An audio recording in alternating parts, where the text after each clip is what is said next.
Alhamdulillah rahmat Tuhan beri selawat ke Nabi pangoleh dunia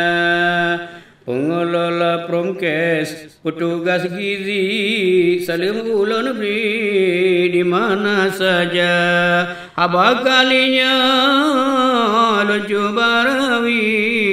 masalah gizi anak balita grafika balita yang kurang gizi badanyo pidi rame lumpahna munyo balita ada kurang gizi yang terjadi baksa masa SDM rendah produktif hanale menyala kerdil anak balita menurut riset Kemenkes RI balita kurang gizi terus kurang juta ranking kelima Nyonanggro RI balita kurang gizi di tingkat dunia 2018 tanggal 1 Juli Presiden Jokowi dukungan Bank Dunia bahas balita yang kurang gizi Presiden Jokowi keseperdana penyebab stunting dan kurang gizi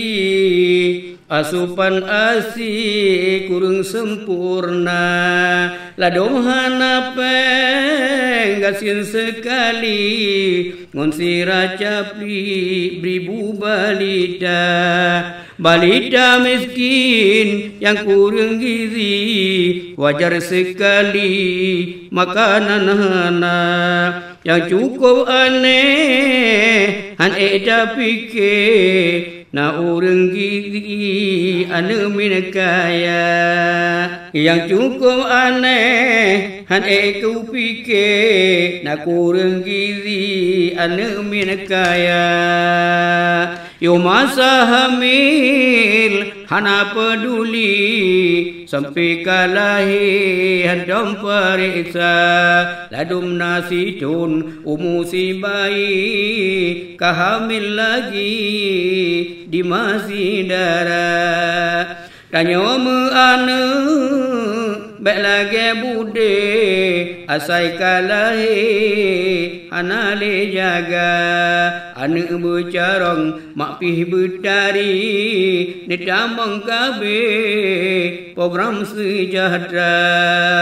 pidianya kaya lau dengan gle hasil petani melimpah ulua tak pula bayam retik dan campli hidup sendiri tanpa buh baja pakon balita le kurang gizi heran sekali ku bertanya-tanya petugas Promkes dengan tim gizi baiklah lengon HP di jauh desa jak rata rumah ba informasi jak kalon bayi patna balita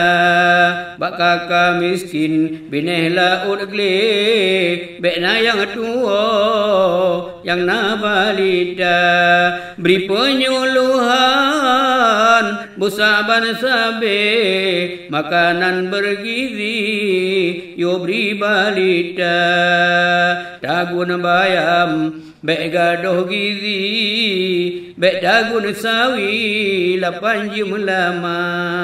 paling lama kayaknya 5 menit deh mbak